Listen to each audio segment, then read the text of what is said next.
ఓం నమ శివాయ శ్రీమాత్రే నమ. మిత్రులకి శ్రేయోభిలాషులకి అలాగే నన్ను ఇంతగా ఆదరిస్తున్న యూట్యూబ్ ప్రేక్షకులందరికీ కూడా పేరు పేరు ధన్యవాదాలు. మిత్రులరా, మీ అందరికీ కూడా ఆ పరాదేవత ఎల్లవెల్లలా మీతో ఉండి మీ మనోవాంఛ నెరవేర్చాలని మనస్ఫూర్తిగా కోరుకుంటున్నాను. ఎంతోమంది అక్క చెల్లెళ్ళు మెయిల్స్లోను కామెంట్స్లోను గురువుగారు గాజులు వేసుకునేటప్పుడు జాగ్రత్తలు ఏం తీసుకోవాలి, మన పెద్దలు ఏం చెప్పారు తెలియచేయండి, పాత గాజులు ఏం చేయాలి అని చాలామంది అడగడం జరిగింది. చాలా రోజులు జరిగారు కానీ లేట్ అయిపోయింది. మీకు నేను ఈ రోజున మన పెద్దలు మన పురాణ గ్రంథాల్లోనూ అలాగే జ్యోతిష గ్రంథాల్లోనూ అనుభవపూర్వక గ్రంథాల్లో గాజుల గురించి అద్భుతమైన వర్ణన ఉంది. మనం సుమంగలికి గాజులు చూస్తాం. అందరూ వేసుకోవచ్చు గాజులు. ఎవరు ఎలా ధరిస్తే ఎలాంటి ఫలితాలు కలుగుతాయి, మనం ఏం చేయాలి, స్త్రీలు ఏ రోజున గాజులు వేసుకోవాలి, ఎప్పుడు వేసుకోవాలి, ఎలా వేసుకోవాలి, వేసుకునేటప్పుడు ఎటువంటి జాగ్రత్తలు పాటించాలి, అలాగే పగిలిన గాజుల్ని చిట్లిన గాజుల్ని ఎలా తీసి మనం పక్కన పెట్టాలి అనేది కూడా ఈరోజు వీడియోలో చిన్న వీడియోనే టూకీగా చెప్తాను. అలాగే మీకు ఈ వీడియో నచ్చినట్లయితే లైక్ చేయండి, నా ఛానల్ సబ్స్క్రైబ్ చేసుకోండి, పక్కనే ఉన్న గంట సింబల్ని యాక్టివేట్ చేసుకోండి, 10 మంది మిత్రులకి షేర్ చేయండి. అలాగే అనేక రకాల సమస్యల మీద వీడియోలు చేయడం జరిగింది. మీరు నా వీడియోస్లోకి వెళ్ళండి. మీరు ఆచరించగలిగేదాన్ని సమయము సందర్భము ఆ పదార్థం దొరికినప్పుడు మీరు చేయాలి అనుకున్నప్పుడు మాత్రమే ప్రయత్నించేయండి. మనం ఎలా వాడాలి, ఏ విధంగా వాడాలి తెలియచేస్తాను. ఎవరైనా సరే ముందుగా మనం పగిలిన గాజుల గురించి తెలుసుకుందాం. పగిలిపోయిన గాజులు కానీ మట్టి గాజులు, అలాగే మనం మట్టి గాజుల గురించి మాట్లాడుకుంటున్నాం. పగిలిపోయిన గాజులు కానీ చిట్లిన గాజులు కానీ 3 సార్లు ఆ గాజుని ముద్దు పెట్టుకొని మీరు డస్ట్బిన్లో పారేయండి. అంటే డస్ట్బిన్లో ఒక దగ్గర పెట్టండి, అంతేగాని ఎక్కడ పడితే అక్కడ పారేయమాకండి. ఎందుకంటే గాజులు లక్ష్మీకారకంగా చూస్తాం. మట్టి గాజుల్ని లక్ష్మీకారకంగా చూస్తాం. సుమంగలి అంటే అమ్మవారి శక్తిగా చూస్తాం. అలాగే ఇత్తడి, రాగి, స్టీల్ గాజులు మనం ఫ్యాన్సీగా వేసుకుంటుంటాం కదా, అలాంటి గాజుల్ని సుమంగలిలో అసలు వేసుకోకూడదు. బంగారపు గాజులు వేసుకోవచ్చు, వజ్రాలు ఉన్న వేసుకోవచ్చు, ఇలాంటివి వేసుకోవచ్చు. కానీ ఇత్తడి గాజులు కానీ రాగి గాజులు కానీ స్టీల్ గాజులు కానీ గాజులుగా మనం ధరించేవి సుమంగళ స్త్రీలు వేసుకోకూడదు, పెద్దలు చెప్పిన మాట. అలాగే చిట్లిన గాజుల్ని వేసుకోవడం వల్ల, అంటే గాజు చిట్లు ఉంటుంది, దాన్ని వేసుకోవడం వల్ల మనం ఎలాంటి ఇబ్బందులు పడతామంటే, మీకు భర్త, అన్నదమ్ములు, ఇలా ఎవరైతే మీ చుట్టూ మీ కుటుంబ సభ్యులు ఉంటారో వారు అప్పులు చేసి అప్పులు తీర్చలేకుండా ఇబ్బంది పడుతూ ఉంటారు. చిత్రంగా అనిపించవచ్చు, పెద్దలు చెప్పిన మాట. గాజు చిట్లిన గాజు మనం వేసుకుని ఉండటం వల్ల అలాంటి సమస్యను కూడా మన కుటుంబ సభ్యులు ఎదుర్కొంటారని శాస్త్రం చెప్తుంది. అలాగే గాజులు వేసుకునేటప్పుడు జుట్టు దువ్వుకొని విరబోసుకొని వేసుకోకూడదు. అంటే జుట్టు విరబోసుకొని గాజులు వేసుకోకూడదు. అంటే జడ లేకుండా గాజులు విరబోసుకొని వేసుకోకూడదు. అలాగే మంగళవారం రోజున కొత్త గాజులు వేసుకోకూడదు. గుమ్మం పైన కూర్చుని కానీ గుమ్మం ముందు కూర్చుని కానీ గాజులు వేసుకోకూడదు. అలాగే సూర్యాస్తమయ సమయం, అలాగే అంటే సూర్యుడు సాయంత్రం సమయంలో, సూర్యాస్తమయ సమయంలో గాజులు వేసుకోకూడదు. చాలామంది తెలియదు. అలాగే గాజులు మార్చుకోవాలనుకున్నప్పుడు చేతికి ఈ చేతికి ఎర్ర దారం కానీ పసుపు కలర్ దారం కట్టుకొని గాజులు తీసి కొత్త గాజులు వేసుకోవాలి. గాజులు వేసుకున్న తర్వాత దారాన్ని ఓపెన్ చేయాలి.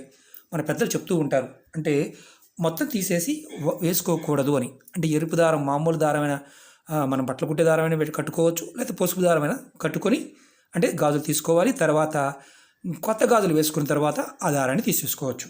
ఇది కంపల్సరీగా గుర్తుంచుకోవాలి. అలాగే మనం చాలామందికి ఏంటంటే అనుమానాలు ఉంటాయి. కొన్ని అనుమానాలు ఎలా ఉంటాయంటే ఎన్ని పట్టించుకోవాలా అంటారు. పట్టించుకుంటే పట్టించుకోండి, లేదంటే లేదు. పెద్దలు చెప్పిన విషయం. మన ధర్మంలో ఆచార వ్యవహారాలన్నీ కూడా మన జీవితానికి సంబంధించిన విషయాల్ని ప్రస్ఫుటంగా ఆరోగ్యపరమైన సూత్రాలని దాంట్లో జీవన విధానంగా మార్చారు. చాలామందికి తెలియకేమంటారంటే దీంట్లో సైన్స్ ఉందా అంటారు. అర్థం చేసుకోలేని వారికి సైన్స్ అర్థం కాదు. అర్థం చేసుకోవడానికి ప్రయత్నం చేస్తే ప్రతిదీ కూడా తర్కంగా ఆలోచించాలి. పదార్థాన్ని ఎందుకు వాడమని చెప్తున్నారు, ఆ పదార్థంలోని శక్తి ఏంటిని ఆలోచిస్తే సమస్యకి సమాధానం దొరుకుతుంది.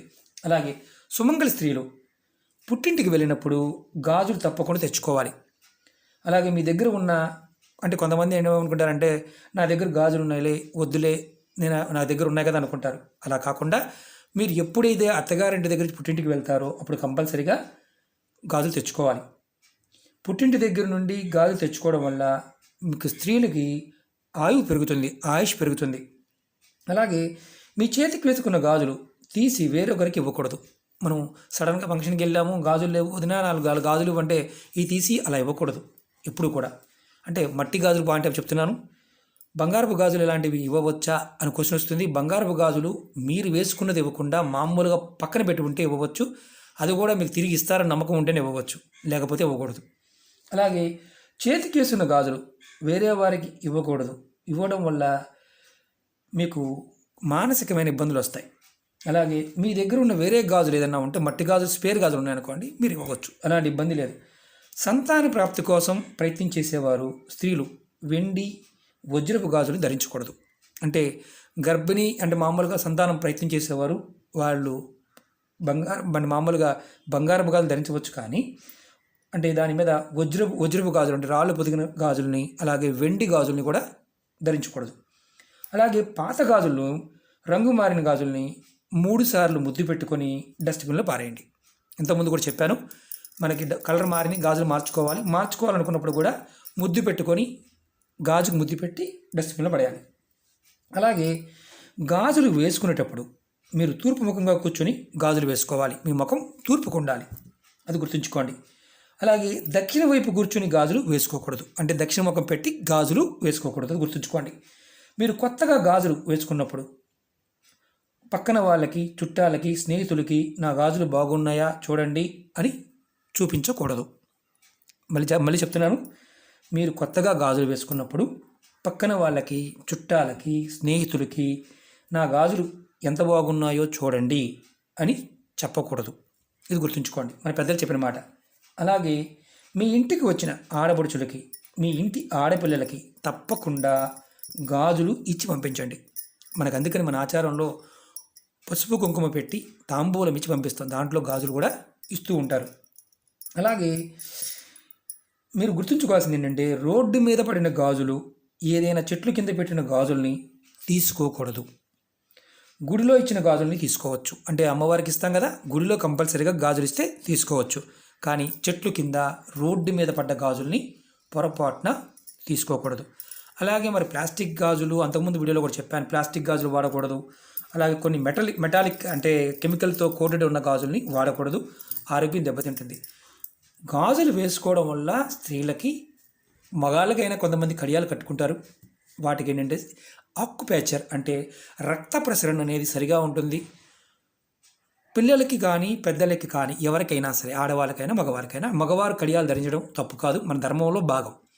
ఎందుకంటే మన శరీరంలో రక్త ప్రసరణని సరిగా చేయడానికి ఈ గాజులు ఉపయోగపడతాయి. అందుట్లో మట్టితో చేసిన గాజులు చాలా శ్రేష్టమైనవి, లక్ష్మీకారకం కూడా. ఏ స్త్రీ అయితే గాజులు ధరించి బొట్టు ధరిస్తుందో ఆ కుటుంబంలో లేమి అనేది రాదు, లక్ష్మి ఎప్పుడు ఉంటుంది. ఆ కుటుంబంలో ఆయువుకు సంబంధించి సమస్యలు రావు అని శాస్త్రం చెప్తుంది. కాబట్టి మిత్రులారా, మన పెద్దలు చెప్పిన దాన్ని మనం పాటించడానికి ప్రయత్నించేద్దాం. ఖచ్చితంగా మన ధర్మాన్ని మనం ఆచరిద్దాం. మంచి మార్పులు చూడడానికి అవకాశం ఉంటుంది. ఇలాంటి విషయాలు ముందు మీకు మరిన్ని విషయాలు తెలియచేస్తాను. ఆచార వ్యవహారాల్లోనూ తాంత్రికంగాను, మాంత్రికంగాను ప్రతి వీడియోని పూర్తిగా చూడ ప్రయత్నం చేయండి. చూస్తే మీకు ఈజీగా అర్థమవుతుంది. అంతేగాని సగం చూసి కామెంట్ చేయడం వల్ల ఎలాంటి ఫలితము ఉండదు. ఓకే మిత్రులారా, మీకు ఈ వీడియో నచ్చినట్టు లైక్ చేయండి, నా ఛానల్ సబ్స్క్రైబ్ చేసుకోండి, పక్కనే ఉన్న గంట సింబల్ యాక్టివేట్ చేసుకోండి, 10 మంది మిత్రులకు షేర్ చేయండి. ఓం నమః శివాయ, శ్రీమాత్రే నమః.